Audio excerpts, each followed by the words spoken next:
A Rover Story by Jasmine Warga. Part 1. Preparing. The first day. I am not born in the way humans are, but there is a beginning. Beeping, bright lights, a white room filled with figures in white hazmat suits. So much information to process, but I can handle it. I awake to knowledge. My circuits fire. The room cheers. A loud sound, but it does not startle me. I am not built for startling. I have been built for observation. In the sea of unknown figures, I focus on a face. I do not know if I have a face. If I have one, my information suggests it is not like this one. This face has what humans call lips. The human lips curl upward. A smile. I cannot smile. This I know, but somehow I understand the significance of this expression. I am learning. My mission has begun. Learning. I am built to collect and process information. This is how I learn. Here is some of the information I have collected. I am what is referred to as a robot. Most of the other beings around me are called humans. All the humans I interact with wear hazmat suits. This is to prevent microbacteria and dust particles from entering my environment. It is very important for my mission that I am kept in a sterile and clean environment. For some reason that I do not quite understand yet, humans call the white hazmat suits they wear bunny suits. I do not know what a bunny is. I frequently wonder about the possibilities. Most of the humans in bunny suits are what humans term scientists. This, I have deduced, is a subset of human. Perhaps I am a subset of a robot, but I have not encountered enough robots to know for sure. I will wait to find out. But waiting can be hard. Dear Rover, my teacher, Mrs. Ennis, asked us to write a letter to you. She's really excited. She says you're going on an amazing mission where you're going to find out amazing things. Miss Ennis really likes the word amazing. Miss Ennis kept looking at me while she talked about you.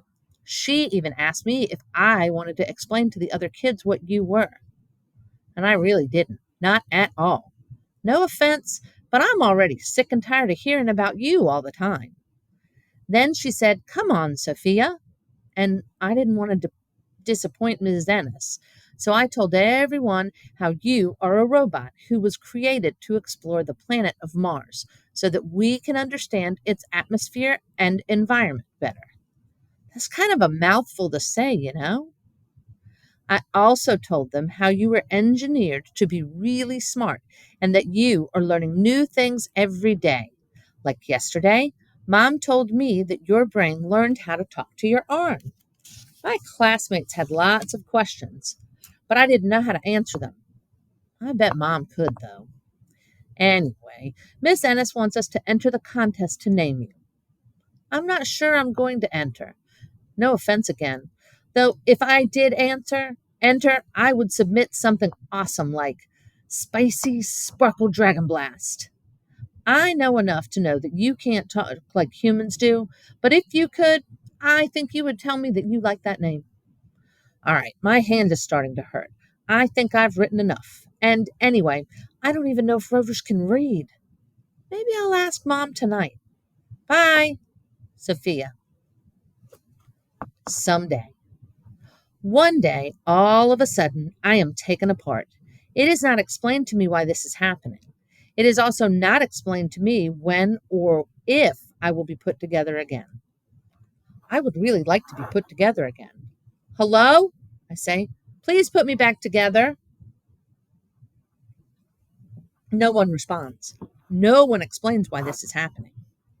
Once I am disassembled, I am left with only my brain, a computer sitting still, suspended on a long laboratory table. My cameras are gone, so my vision is gone too. I am only able to sense and observe things through hearing. I listen as the hazmats move around me, running tests on all my different body parts. Through these tests, I begin to better understand what is going on. Code is being transmitted to my brain, and I welcome the communication. The code I receive asks me to do different things, such as move the part of my body that the hazmats call my arm. My arm is no longer physically connected to me, but my brain is still able to control and monitor its movements.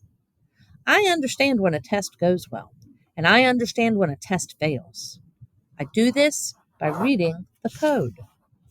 Of all the tests, the ones run on my camera are my favorite because when my cameras are on, I can once again visually process my surroundings.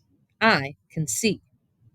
When my cameras are not being tested, there is only darkness. The darkness is an unfavorable condition for me. I do not like it at all.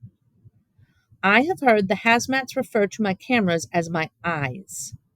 I do not know if this is an accurate term, but I have stored it in my memory. It is a term that I like because it makes me feel similar to the hazmats. And being a hazmat seems like a wonderful thing to be. The hazmats are not in pieces. All of their parts have been put together. The hazmats are able to move around as they please. The hazmats are able to talk with one another. And the hazmats are never left alone in the darkness, unable to move. Have I mentioned I'm unable to move? When I sit suspended on the table and in the darkness, my brain cycles through many thoughts. Most of them are not enjoyable. But there is one enjoyable thought. This thought arises from listening to the hazmats. From information I have overheard, I have developed an understanding that someday, perhaps someday soon, I will be put together again. I like to think about this. It's a good thought. It's a good thought because it means someday I will be whole again, which means that someday I will be able to move. And best of all, someday I will be able to use my cameras at all times to see. I do not have the information that tells me when someday is, when someday will be, and all I can do is wait and listen. So I wait and I listen.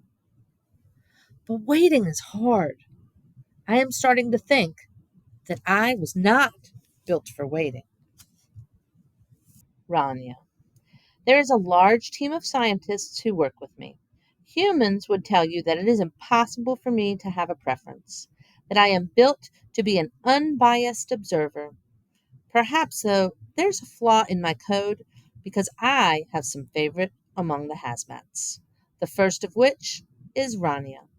Rania is in charge of running many of my tests. She writes the code that asks my arm to bend down and pick up an object. She writes code to ask if I am able to see that she is testing my arm. It is nice to talk to Rania in this way, through code. Once, when Rania was running a test on my camera, I was able to see her. Beneath her white hazmat suit, I observed that she has light brown skin with hair with pigments of black and brown. Her eyes share similar pigments to her hair. I have memorized that image. I now associate that image with the sounds that Rania makes in the laboratory. Rania never calls her hazmat suit a bunny suit. Rania refers to everything by its correct terminology. I appreciate this precision. Rania is often the first figure I observe when the day begins, and often the last of the hazmats to leave the laboratory at night. Most of the time, I cannot visually process Rania since my camera, my eyes, are not currently connected to my brain. But I am still able to perceive her. My brain is able to make other observations like sound and registering of presence to know that Rania is there. Rania has a very noticeable presence. Her behavior follows a clear pattern. Rania is rhythm and dependability. Rania is the sound of typing computer keys and measured answers full of exact calculations. Rania is elegantly written code without any of the problems that hazmats call bugs. When Rania speaks in the language of humans, her voice is crisp and clear. Rania never talks directly to me in her crisp and clear voice, but I like listening to her talk to the other hazmats. She almost always has the answers they are looking for. When she does not, she promises to get back to them as soon as possible. As soon as possible is a phrase I have learned from Rania. I am hoping that all my different body parts will be put together as soon as possible. Unfortunately, I am not able to express this message to Rania because I am unable to talk in the language of humans. Rania only speaks to me through code, and I can only answer her in code. The only answer to the specific questions she asks, like, "Can you tell I'm testing your arm?" I am able to say yes or no. I am not able to ask her a question about her day. I am not able to ask her when my body parts will be welded back together. I am not able to tell her that waiting is hard. I do not have the ability of human speech. It seems unlikely that I will ever have the ability of human speech. This is a fact that frustrates me sometimes. Frustrate is another word I have learned from Rania. Sometimes, when she is alone in the lab, she speaks into her phone. She says things to her phone like, "Mama, I know you're frustrated that I will miss dinner again, but the work I am doing here is really important." It made me feel important to hear Rania say that. It also made me forget about my frustration that I can't talk directly to Rania, and my frustration that I'm still in pieces. At least it made me forget for a little while. I would still like to be put together as soon as possible. Dear Rover, Mrs. Ennis hasn't told us to write to you again, but I'm writing anyway. I don't know why. I guess I was feeling like I wanted to talk to someone. Tonight at dinner, I asked Mom if rovers could read. She told me that's a great question and that has lots of different answers, which is a very Mom thing to say. Sati told Mom to just give Sophia a straight answer, which made me laugh. Sati is my grandma. I call her Sati because that is an Arabic word for grandma. After dinner, Mom went back to work. Does she talk to you when she's there? What does she say? Sometimes I struggle to fall asleep when Mom isn't here. Once in a while, Siti will come into my room and sing me a song. Occasionally, Dad sneaks in and tells me a story about a giant that lives in the mountains or a cursed kingdom that gets saved by a brave princess. Dad always has the best stories. But no matter how good the story is, it's still hard to get to sleep when I know Mom is gone. So maybe that's why I'm writing you, because I miss Mom. And I know you're with her. Say hi to her for me. I wonder how you say hi in robot. Maybe someday you can teach me. Your sleepy friend. Can I call you my friend? Sophia. Xander. Another scientist I have developed a preference for is named Xander. Xander worked with Rania. When Xander ran a test on one of my cameras, I observed that he has pale white skin, gray eyes, and hair that my system identifies as having both red and brown pigments. Xander is always moving. He frequently paces around the lab. Xander likes to call his hazmat suit a bunny suit. He also likes to make what humans call jokes. Sometimes I understand the humor, sometimes I don't. It doesn't bother me too much when I don't understand, though, because Rania hardly ever seems to get Xander's jokes either. "Why didn't the tree like checkers?" Xander says to Rania while she is checking the code that will help me steer once I am connected to my wheels again. I don't know what you're saying," Rania answers, Because it was a chestnut. Xander laughs, and Rania does not. Get it? Xander says. Rania does not reply. She keeps typing. But even though I frequently do not understand Xander's humor, I like him very much. I feel quite connected to him. Perhaps this is because Xander is the one who informs me of my name. When we are alone, he tells me. No one else is in the room, not even Rania. A sixth grader in Ohio wrote this, he says. Even though I can't visually see him, I detect that he is reading off of a tablet. Almost all the hazmat suits humans carry tablets. Tablets, I've come to understand, are small computers. I sometimes try to talk to the tablets. I have recently discovered that I am able to talk to other machines. Rania's phone is quite chatty. The tablets, though, are not great conversationalists. They are very focused on productivity. Let me read you what the sixth grader wrote in her essay. It's wonderful, Xander says. I do not know what a sixth grader is. I do not know what Ohio is. But both words seem important. I store them in my system. Xander walks, his footsteps making an echoing sound. He clears his throat and reads off the tablet. My name is Cadence, and I think you should name the new Mars rover Resilience.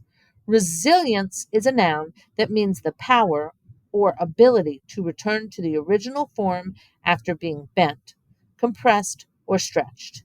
It also can mean elasticity. There is another definition in which resilience means the ability to recover easily for adversity.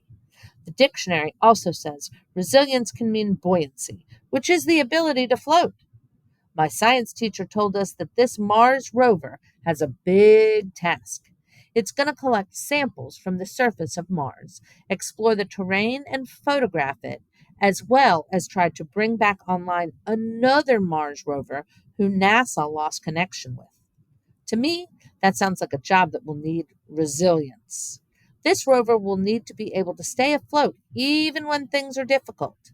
I have read that the landing can be especially tricky. I think having a name that can mean to float will be good luck for the tricky landing. There will probably be lots of setbacks, but this rover will hopefully adapt. That is why I think you should name the Mars rover Resilience. Isn't that an awesome essay, buddy? Xander says. I observed that he is using buddy to refer to me. That means I'm Xander's buddy, and Xander is my buddy. I register this.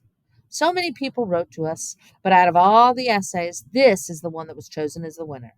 Your name is Resilience, but I think I'm going to call you Rez for short. What do you think? He pauses for a second and then adds, Rez?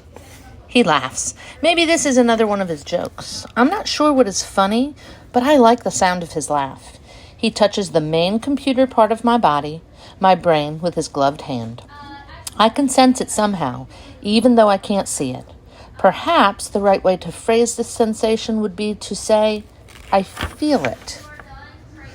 I am a Mars rover. My name is Resilience. My nickname is Rez. You are given a nickname when you have a buddy. I am Xander's buddy. I can feel it.